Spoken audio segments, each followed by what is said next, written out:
Our scripture this morning comes from 1 Samuel chapter 1, verses 9 through 18. Let us hear the words. After they had eaten and drunk at Shiloh, Hannah rose and presented herself before the Lord. Now Eli the priest was sitting on the seat beside the doorpost of the temple of the Lord. She was deeply distressed and prayed to the Lord and wept bitterly. She made this vow, O Lord of hosts, if only you will look on the misery of your servant and remember me and not forget your servant, but will give to your servant a male child.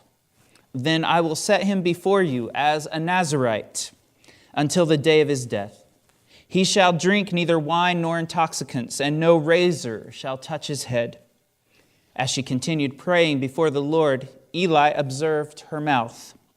Hannah was praying silently, only her lips moved, but her voice was not heard. Therefore Eli thought she was drunk. So Eli said to her, How long will you make a drunken spectacle of yourself? Put away your wine. But Hannah answered, No, my Lord, I am a woman deeply troubled. I have drunk neither wine nor strong drink, but I have been pouring out my soul before the Lord. Do not regard your servant as a worthless woman, for I have been speaking out of my great anxiety and vexation all this time.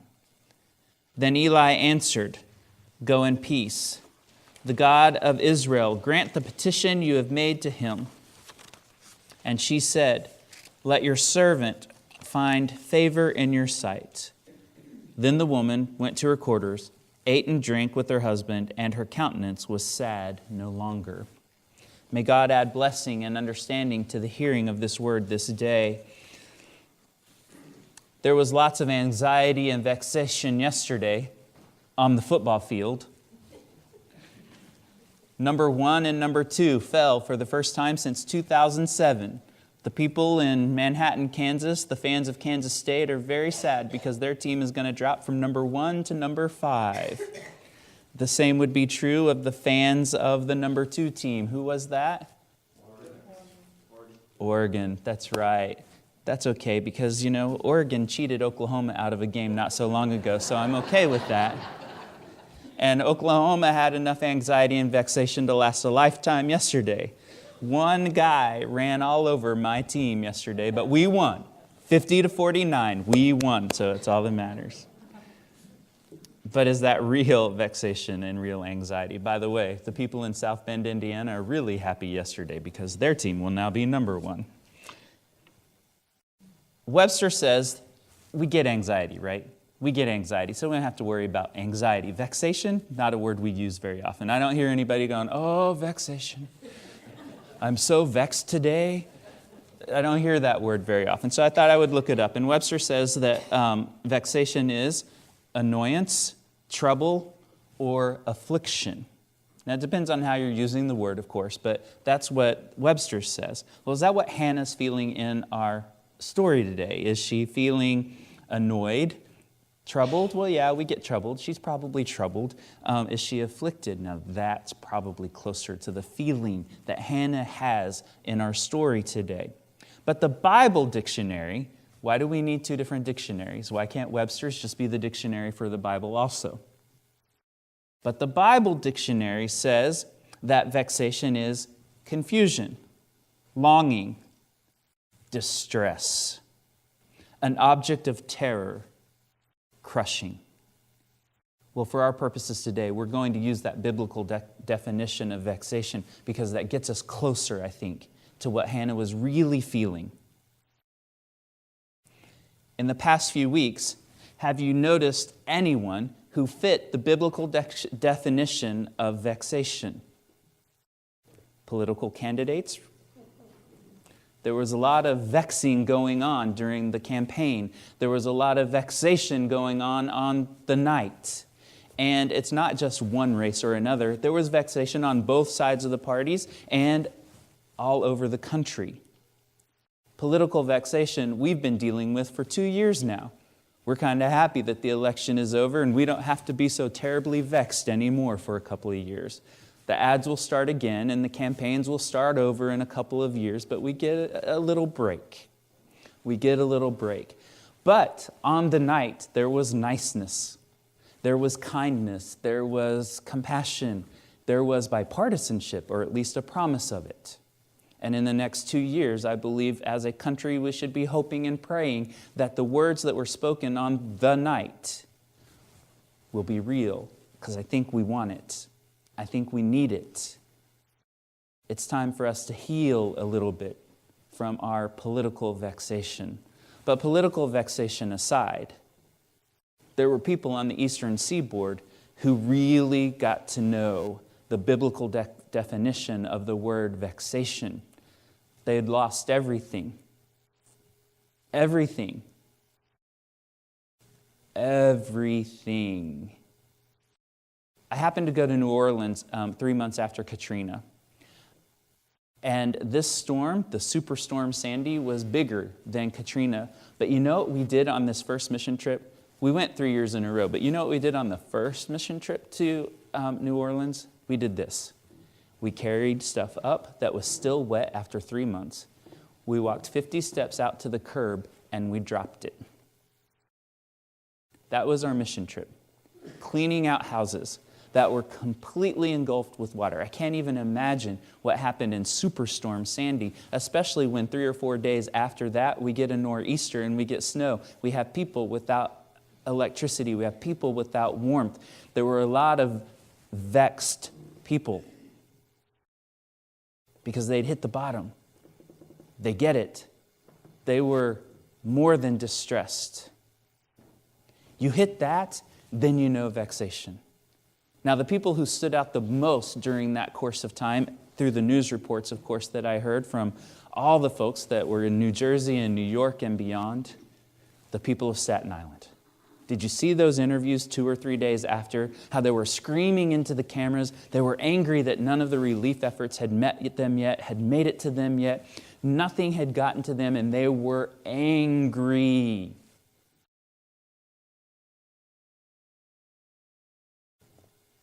This is Hannah. She may not be showing anger, but she's showing everything else. Now, Hannah is interesting. She's in a marriage. She's in a marriage. She's in a marriage with a man who has another wife. We don't do that anymore. We don't play that game anymore. But in that day and time, it was done all the time. And so there's a man. His name is Elkanah. He has a wife. Her name is Peninnah. Not panini, not like a sandwich. Peninnah. And she has children. She has children with Elkanah. That's a good thing. She's right with God. And then there's Hannah. And Elkanah loves Hannah. Peninnah, he has children. Hannah, he loves. Now, we've heard this story before.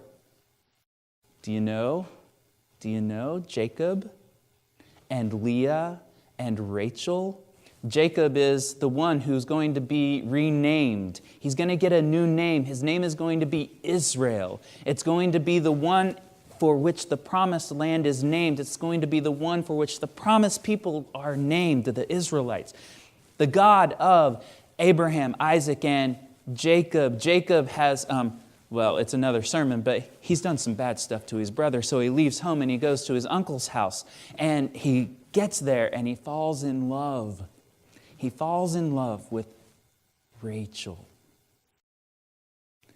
Now, we don't marry our cousins anymore either, but it is the biblical story. Well, actually, do you know that in Kentucky, on the wedding license, you have to say, are you related to the person you're trying to marry? And if so, how? No joke, that is actually on the wedding. Okay, so maybe in some places we still marry our cousins. But so it is the same story in a sense. Jacob is in love with Rachel, so he makes this plan with his uncle, and he gets tricked, and he ends up marrying Leah. By the way, do you know that Leah means cow? And Leah has pretty eyes, but Rachel is hot. He's in love with Rachel? Well, to our story today, Elkanah, he has Peninnah, and she offers him everything that he could ask for, but he doesn't love her. He loves Hannah, and Hannah is anxious and has vexation because she has no children. They live away from Shiloh. They come to Shiloh because that's what you do. It wasn't like there was a church on every corner like there is now. Back then, you had to go. You had to go to the temple. That was the place where you went because God lived in the temple. To come into the presence of God, you had to go to the temple. And you weren't even allowed to get that close because if you got too close, then you died. You couldn't see God face to face or you died. But you had to go to God to make known your concerns, to pray for the harvest, to give thanks for the harvest, to pray for the crops, to pray for the animals, to pray for your family. Like, is it any different today? We come to this place to offer our prayers and our hopes and our thoughts, just like we talked about at the children's moment, like the bear. We get on our knees, we come and we ask. But in that day and time, you didn't just have conversations with God when you were in your field or in your car. So they came to the temple at Shiloh where Eli is the priest. Hannah has been at supper with her family. This is how it happened. Elkanah would be at the head of the table. And then everyone would be seated around. And everyone who was related to each other sat with each other. So Peninnah had plenty of family around her. Hannah had none. No children. But who did Elkanah love? So when it came time to divvy out the food went this way and the food went this way. Well, Hannah's one person. Did she need much? One person. Did she need much food? But she got the majority of the food because Elkanah loved her. This makes her feel bad, so she runs away from the food. And she runs into the temple and she falls at the altar and she starts praying. And as you heard the scripture, you know that her lips were moving, but there were no words coming out. And Eli is used to people coming to the festival, and maybe they get a little carried away. And here's a woman, she's had too much to drink, and oh my goodness, she's just wasting my time. I just wanted to lock the door, turn out the lights, and get to my bed. It's been a long day. I've been praying for the people all day. So he watches for a while. And then finally, he's just like, are you going to stand there and make a spectacle of yourself? Oh, drunk woman, get out of here. And she says, I'm not drunk. I'm not what you think. I am anxious. I have vexation. I'm worried. I don't have a child. Well, actually, you know what? She doesn't even tell him what she's praying for. He has no idea what she's prayed for. But she prayed for a child, and not any child, a boy. In that day and time, boys were better than girls. Times have changed. Thanks be to God, because we know we're equal. We know we're equal, but back in that day, boys meant something. Boys were the heirs. The oldest boy really meant something. So she's praying for a boy. She wants a boy. God, give me a boy, and I'll give that boy back to you. I don't even want to keep the boy. You can have him, but give me a son. I won't let him drink. No razor no haircuts. This boy will serve you, God. I'll give this boy back to you. Just give me a son. Now, again, Eli doesn't know what she's prayed for. And if he'd known what she had prayed for, he might not have blessed her so freely. Because here's what happens. He says, may your prayers come true. And she's like, oh, that's great. And her sadness departs. She goes back and she eats. She is with her family again, and she gets pregnant. So the next year, when the time has come for the festival, she stays home with her child because he's too young to travel with. He hasn't been weaned. But then after that, she brings the child to Eli, to the temple, and she says, here you go. And Eli's like, huh? And she's like, this is what I prayed for, and I said I'd bring him to you, so here you go. Please raise him well. We'll see you later. Not quite true. She made several trips to see him, but he did not live. Samuel will be the name of the child. Samuel, for whom the book is named after. Samuel, who will be the first really great priest. Eli blesses her prayer. She has spoken her piece, and she will receive. Now we know that we don't always get what we ask for, but we can make known our prayers. We can let go of our worries and our concerns. We have to. We can't keep them inside. To keep them inside causes us too much stress, too much trouble. That's why it's okay to go to counseling, because life is big and it can block us from being the people that God calls us to be. Now, my question for Hannah is this. Why is she really troubled? Why does she have so much anxiety and vexation? Is it because she's a mom who wants a child so bad and she feels incomplete as a woman? Well, maybe. I'm a boy. I can't talk to that very well. But I've known people who wanted children in their lives, and they've gone to great lengths to make that happen. So I get that. But I think the deeper issue is this. Because she is a woman who is married and she doesn't have a child, she's separated from God. In that day, in that time of thinking, if you were a woman and you were married and you didn't have a child, God was keeping that child from you. Her friends might have said, "What have you done wrong, Hannah? Why don't you have children? What sin have you committed?" She's separated from God. We believe that still. I think that many people would say that sin is separation from God, but I'm hoping that maybe we've changed our minds a little bit about the fact that if you are a woman who is married and doesn't have a child, that you're not separated from God, that God is not punishing you, that God is not troubling your life, that God is not trying to teach you some kind of lesson. I hope our theology has grown.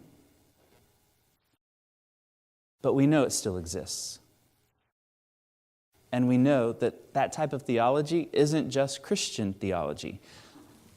The tsunamis of 7 or 8 years ago that hit Asia, the Buddhist monks were saying, because certain people have been living in certain ways, they have caused this to come upon us.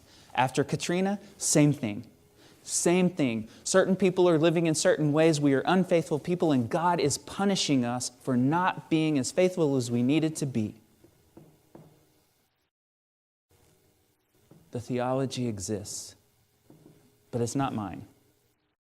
It might be yours, and that's okay. But here, from where I come from, a God of love doesn't punish like that. That's not the way. A truly loving God, though, is there in the midst of the trouble, in the midst of the struggle, in the midst of my worries and my anxiety and my vexation. That's where God is present. When I have lost everything, that's when I begin to turn to God. That's when I begin to ask more of God. That's when I begin to see a little more clearly. When life is good, it's too easy to think, I got this on my own. I don't need anything. It's like the joke from last week that Dean Rockwell told. God, give me a parking place. I'm late for you remember the joke? Those of you who are here, gets to I'll do this, I'll do this, I'll do this. God, give me a parking place. Oh, I got it next time. We really do live that way. When life is going well and things are easy, we think it's because of us. But when we get worried and anxious and troubled and distressed, we can turn to God. You've been there. You've known people who were there. How we handle ourselves during those times of distress, how we handle ourselves in our troubled times matters. And I would even go so far as to say how close we are with God before we hit those low moments of life, before we hit those crisis moments, will prepare us and keep us ready.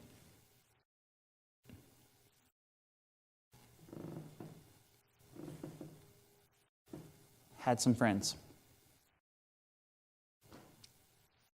And they had just been married a year or so.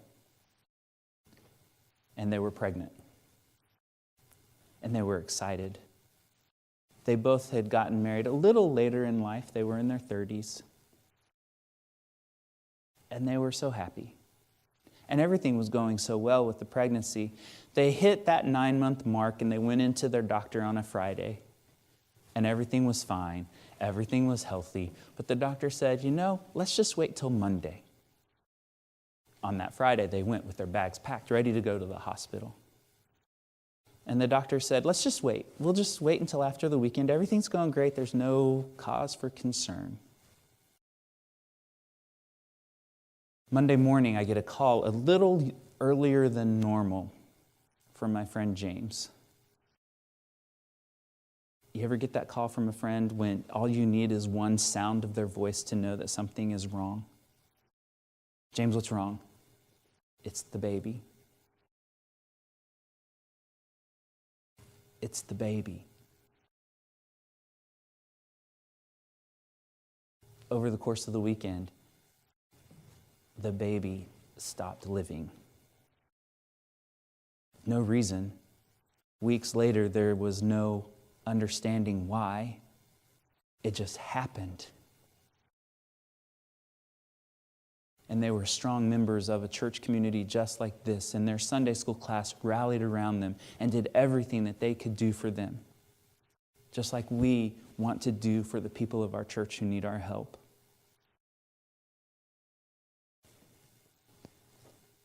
The women in the Sunday school class were troubled.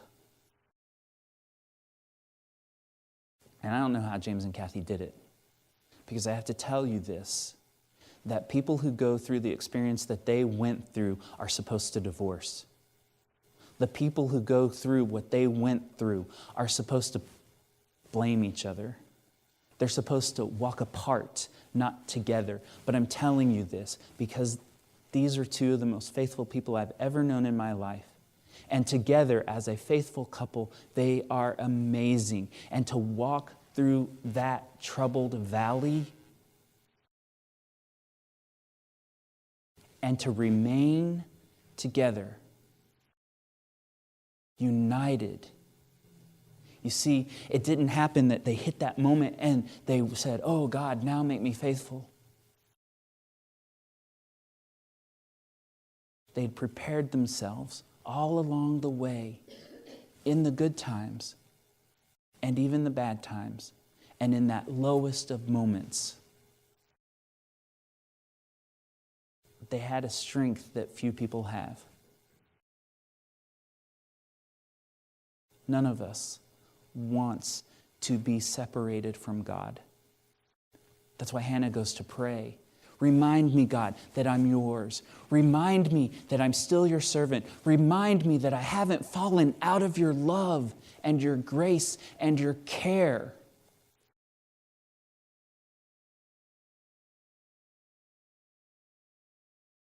That's for all of us. That is for all of us the message we need. So in the good times, remember, it's not just you. So in the crisis moments of life, when you're troubled, when you're vexed, when you're anxious, when you're worried, you can feel the presence of God that will give you the peace to make it through. There is no other way. There is no other way.